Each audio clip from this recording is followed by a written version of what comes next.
Ads లేకుండా latest episode చూడండి. ఈ ఇంట్లో ఉండాల్సిన నువ్వు ఈ రోజు బయట ఉన్నావు. ఈ రోజు కూడా ఏం మాట్లాడలేదు అంటే దొంగ అని అనుమానించిన వాడు రేపు నేను దొంగ అని జైల్లో పెట్టించినా పెట్టిస్తారు. ఏదో పొరపాటు జరిగింది, జరిగిపోయిన దాని గురించి వదిలి. ఎలా వదిలేమంటారు? నా బిడ్డను చూస్తే దొంగలా కనిపిస్తోందా? డబ్బు కాసుపడి అలాంటి పని చేస్తుందన్న ఆలోచన ఎలా వస్తుంది? అది కాదు కమలా. అమ్మా మాట్లాడినవు, ఏదో మాట్లాడాలని వచ్చారు కదా. అవును, మాట్లాడాలనే వచ్చాను. నా బిడ్డ గురించి మీకు తెలీదా? మీ భార్య గురించి మీరు అర్థం చేసుకుంది ఇదేనా? కట్టుకున్న భార్యని ఎవరైనా అవమానిస్తారా ఇలా? నేను అనుమానించింది నా భార్యని కాదు, నా షాప్లో పనిచేసే అమ్మాయిని.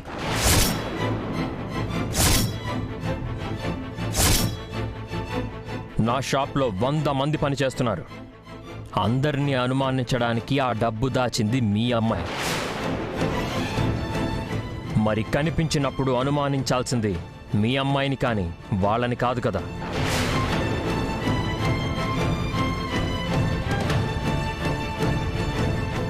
మీ ఇద్దరి మధ్య ఉన్నది యజమాని పని మనిషి బంధమేనా?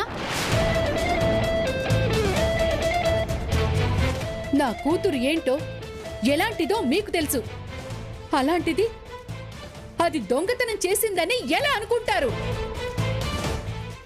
పోలీస్ స్టేషన్లో ఎలా కంప్లైంట్ ఇస్తారు? డబ్బు కనిపించలేదు అంటే బయట మనిషిని అనుమానించినట్టు సొంత మనిషిని అనుమానించాలి అంటే కాస్త ఆలోచిస్తారు. కానీ మీరు కట్టుకున్న భార్యని అనుమానించారు.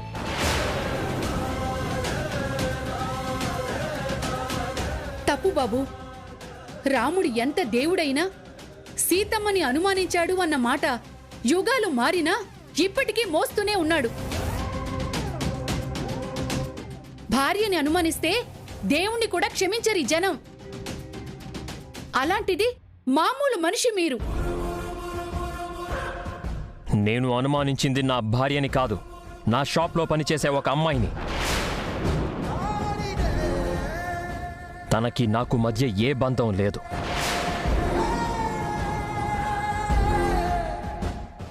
అని మీరన్నా దాని మెడలో మీరు కట్టిన తాళి అది మీ భార్య అని చెప్తుంది.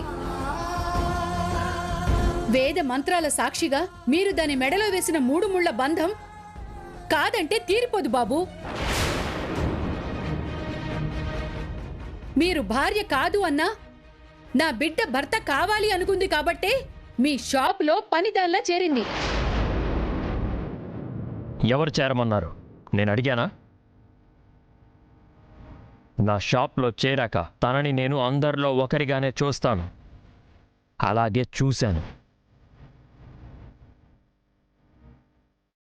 ఒక యజమానిగా ఏం చేయాలో అదే చేశాను.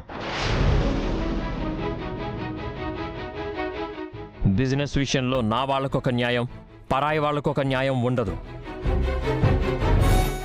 అన్యాయం చేసి న్యాయం గురించి మాట్లాడుతున్నారా అల్లుడు గారు?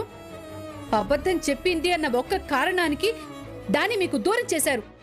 ఎందుకు చెప్పింది అని ఒక్క క్షణం ఆలోచించారా? చెప్పింది అబద్ధమని తెలిసాక ఆలోచించాల్సిన అవసరం లేదు. మీ తప్పుని మీరు బాగానే సమర్థించుకుంటున్నారు.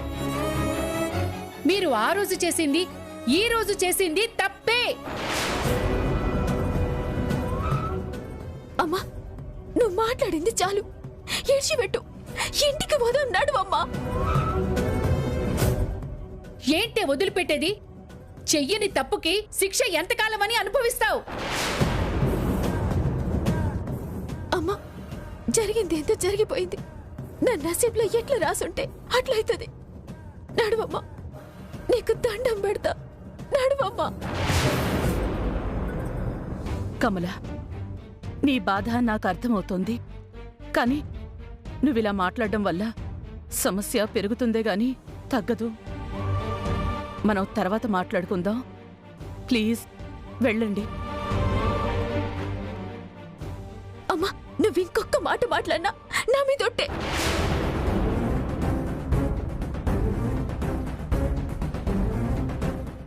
ఇంటికొస్తావా రావా? ఛ!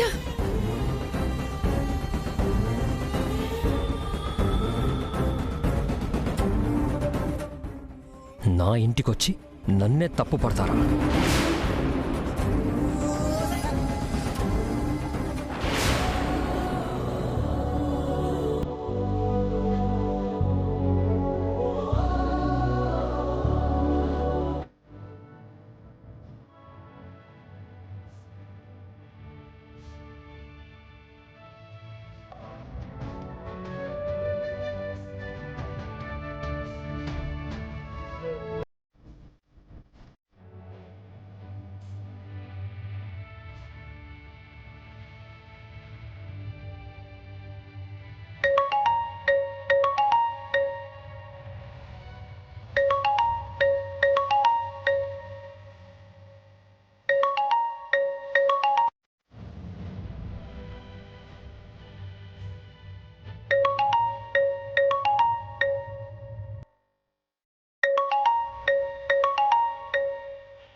కమలా,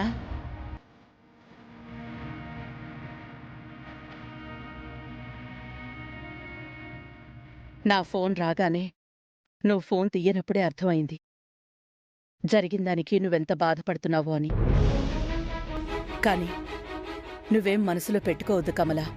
సామ్రాట్ అలా చేసుండకూడదు. కానీ ఏం చేస్తావు, వాడి కోపం అలాంటిది.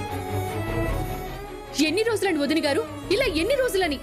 మీ అబ్బాయి కోపానికి నా కూతురు ఇంకా ఎన్ని బాధలు పడాలి, ఎన్ని అవమానాలు భరించాలి? ఆ విషయంలో నాకు చాలా బాధగా ఉంది కమలా. చాలు వదినా, ఇంకా బాధలు భరించే ఓపిక నా కూతురుకుందేమో కాని అది చూసి తట్టుకునే శక్తి నాకు లేదు. ఇక ఎప్పుడు అలా జరగదు కమలా. జరగదనుకుంటూనే ఉన్నాం, జరుగుతూనే ఉన్నాయి.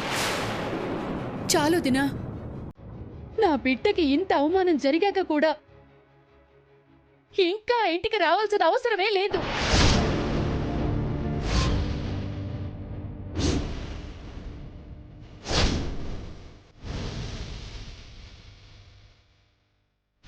భార్యని తిట్టి కొట్టే భర్తల్ని చూశాను కానీ కట్టుకున్న భార్యను అనుమానించి పోలీసులు పిలిచే భర్తని మొదటిసారి చూస్తున్నాను. అయ్యో కమల, జరిగిన దాని గురించి మాట్లాడుకుని ఇంకా బాధపడడంలో ప్రయోజనం ఏముంది? నేనున్నాను కదా, ఇంకొకసారి ఇలా జరగకుండా నేను చూసుకుంటాను. ఇంతకు ముందు కూడా ఉన్నారు కదా వదినా, ఏం చేశారు? ఏ విషయంలో నీ బిడ్డను ఆపగలిగారు? అమ్మా, అత్తమ్మతోటి గట్ల మాట్లాడతావేంది? మాట్లాడి వల్లి, మళ్ళీ మాట్లాడాల్సిన అవసరం లేదు.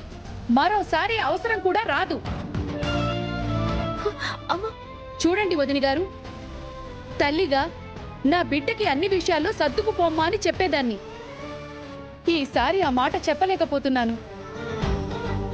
అనుమానాలతో అవమానాలతో ఈ కాపురం ఇంకెన్నాళ్ళు?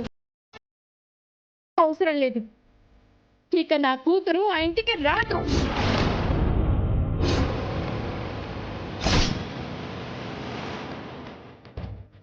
నేను పంపించను. ఇంకది మీ ఇంటి కోడలన్న విషయం మీరు మర్చిపోండి, నేను మర్చిపోతాను.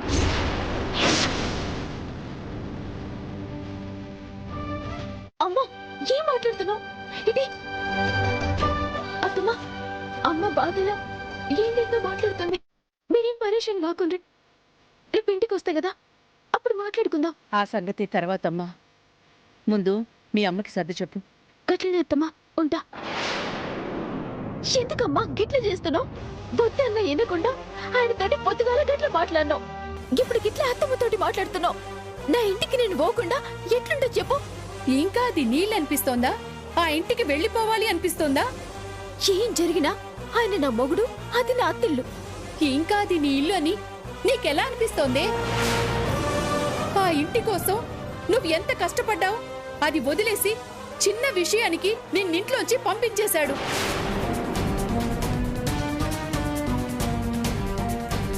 అయినా భరించావు. ఇప్పుడు అందరి ముందు నిన్ను దొంగను చేసి పోలీసులకి పట్టించాలని చూశాడంటే నీ భర్త మారుతాడని ఎలా అనుకుంటున్నావు నువ్వు?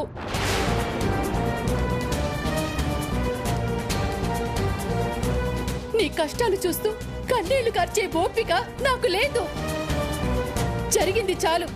ఉన్నదానివి మనిట్లోనే ఉండు చాలు. నువ్వు మళ్ళీ ఆ ఇంటికి వెళ్ళటానికి వీల్లేదు, అంతే. అమ్మా, మాట అనకు. నేను పోకుంటే అత్తమ్మ బాధపడుతుంది. మీ అత్తమ్మ నేను నీ కాపురం బాగు చేయాలని ఎన్నో ప్రయత్నాలు చేశామే, కానీ ప్రయోజనం ఏముంది?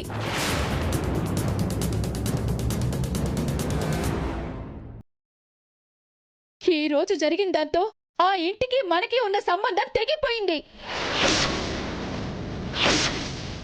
అవమానపడుతూ అక్కడ ఉండటం కన్నా నువ్వు నా కళ్ళ ముందు ఉండటమే మాకు సంతోషం. ఏం మాట్లాడుతున్నావు అర్థమవుతోందా కమలా నీకు?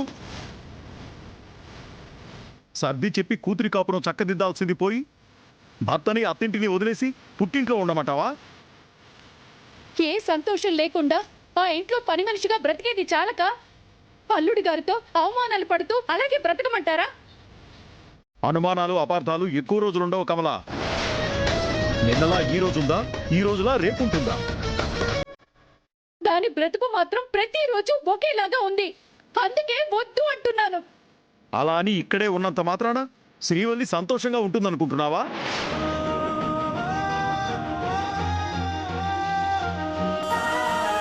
వద్దు కమల, ఆవేశంలో నిర్ణయాలు తీసుకోవడం అంత మంచిది కాదు. ఇన్ని రోజులు మాట్లాడని మీరు ఇప్పుడెందుకు మాట్లాడుతున్నారండి? తండ్రిగా నా కూతురికి ఎవరైనా అన్యాయం చేస్తారా అని ఏ రోజైనా అల్లుడు గారిని నిలదీశారా? నా బిడ్డని కష్టపెడతారా అని వెళ్ళి మాట్లాడారా? చూడు కమల, సంబంధాలు బాగున్నప్పుడు మాటలు పెరిగితే బంధాలు గట్టిపడతాయి. అదే గొడవలు జరిగినప్పుడు మాటలు పెరిగే కొద్దీ ఆ బంధాల మధ్య దూరం పెరిగిపోతుంది. అందుకే మాట్లాడలేదు. మాట్లాడడం చేతకా కాదు. అమ్మా, ఆయన నువ్వు అపార్థం చేసుకుంటున్నావు. నా మొగుడు సెట్టోడు కాదు. మొదటికెళ్ళి కొన్ని గట్టిగా నమ్మిండ్రు. ఆ నమ్మకాలే ఆయనతో తప్పులన్నీ చేయిస్తున్నాయి. తెలివక తప్పు చేసేటోడికి నువ్వు చేసేది తప్పని తెలిసేటట్టు చేయాలి గాని ఈడ్చిపెట్టి పోతే ఎట్లమ్మా? నా మొగుడు మంచోడు, ఆయన మనసు మంచిది, అందరినీ మంచిగా చూసుకుంటాడు. కాకుంటే ఆయనకి నచ్చినట్టు ఉండాలి. ఆయన నమ్మింది నమ్మాలి. ఆయన ఎట్లా మార్చుకోవాలో నేను చూసుకుంటా గాని నువ్వైతే పరేషాన్ కాకు.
వస్తావో రావో అనుకున్నాను. వచ్చావు.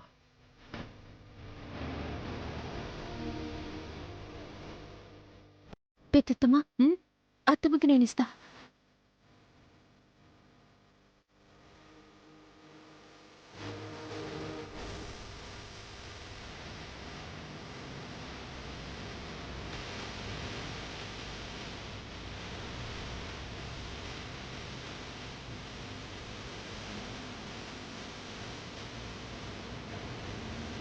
అత్తమ్మ ఆ కాఫీ. శ్రీవల్లి, కమల ఎలా ఉంది? ఏమంటుంది? అమ్మదేముంది, జరిగిన దానికి మస్తు బాధపడుతుంది.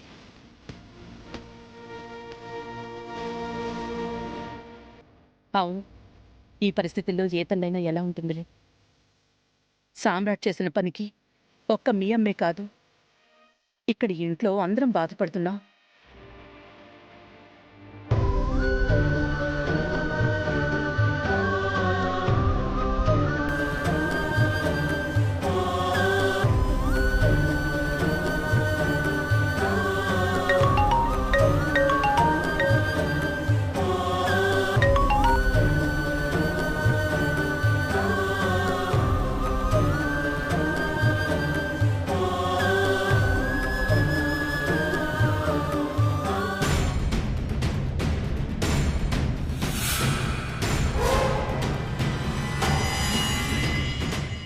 అమ్మ రాత్రంతా నిద్ర కూడా పోకుండా సోచేస్తూనే ఉందత్తమ్మా.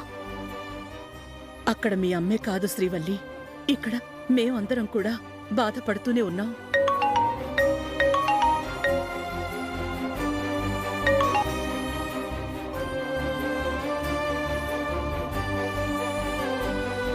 ఎవ్వరికీ జరగంది మీ ఇద్దరికే ఎందుకిలా జరుగుతోందో నాకేం అర్థం కావట్లేదు. ఈ సమస్య ఎప్పటికి తీరుతుందో?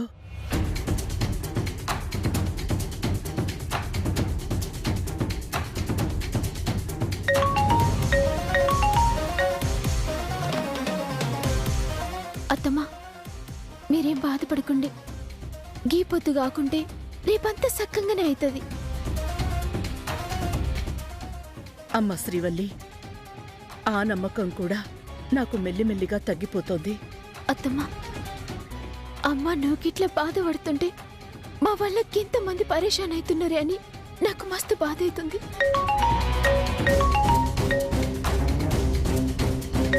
అమ్మా, good morning sir. Phone ring అవుతుంది. ఎవరు? Friend sir. కాల్ వస్తే బయటికెళ్ళి మాట్లాడు. అమ్మకా చిన్న డిస్టర్బెన్స్ కూడా ఉండకూడదు. Sorry sir. అమ్మా, ఇప్పుడంతా ఓకేనా? ఆ సరే, జాగ్రత్త.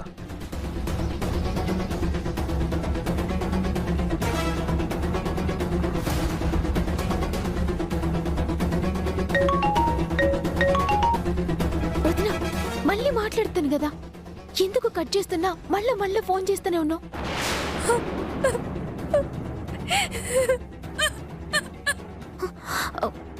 వదినా.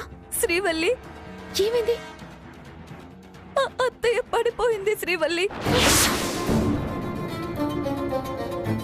హాస్పిటల్కి తీసుకొచ్చాము.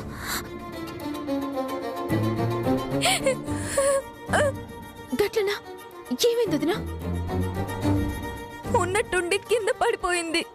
ఏమైందో ఏంటో తెలియడం లేదు. సరే, మీరేం పరేషాన్ కాకుండా నేను ఇప్పుడే వస్తున్నా.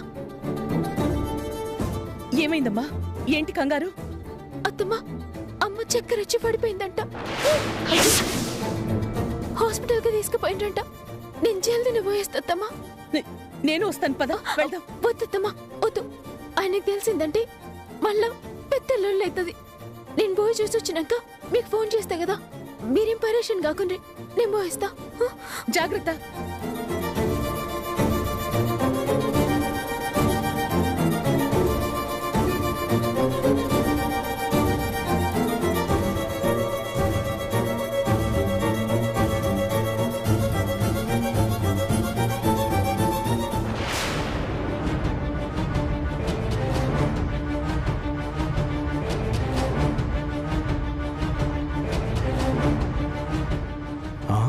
ఈ అమ్మాయి ఇంతకు ముందే కదా వచ్చింది, ఇంతలోనే హడావుడిగా ఎక్కడికి వెళుతుంది? మొహంలో ఆ కంగారు చూస్తుంటే ఆ కంగారు మనకు ఉపయోగపడేలా ఉంది. ఆ, ఆ, మ్.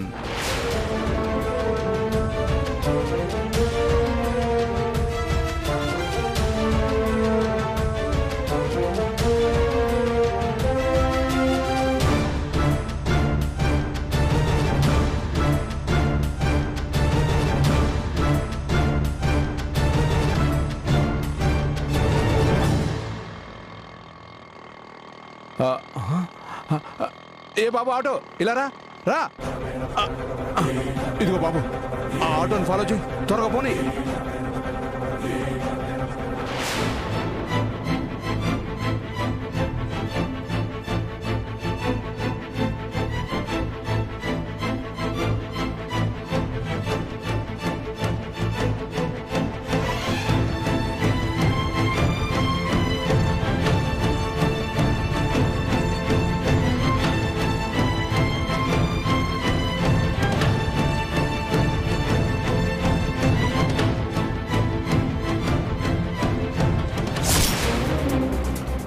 అన్నా జర జల్దీ పోనీ అన్నా.